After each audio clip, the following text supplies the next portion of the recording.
La ribolla gialla è sicuramente lo spumante che ci ha dato le più grandi soddisfazioni.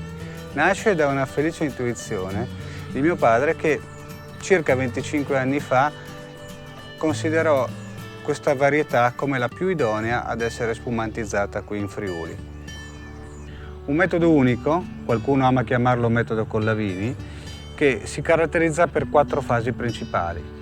Prima fase il vigneto. Nessuno spumante, nessun prodotto nasce se non da un chiaro progetto che deve appunto nascere dal vigneto e dalla terra. Non si può pensare di fare uno spumante da un vino fatto per altre ragioni. Il vino deve nascere per diventare spumante. La seconda fase è la fermentazione. Fermentazione classica in acciaio, con un leggero passaggio di una parte della base, di una parte del vino, in botti di rovere, questo per dargli un maggiore spessore e una maggiore caratura.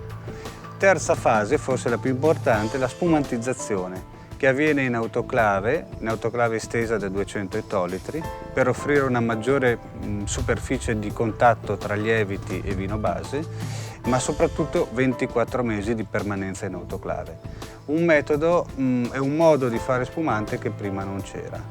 La quarta fase è quella dell'affinamento.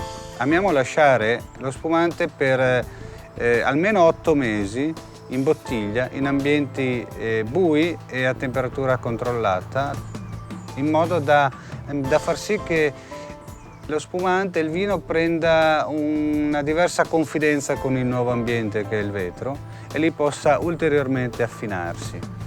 È un prodotto che prima non esisteva, uno spumante che abbiamo creato e inventato noi in Collavini e che ci rende particolarmente orgogliosi.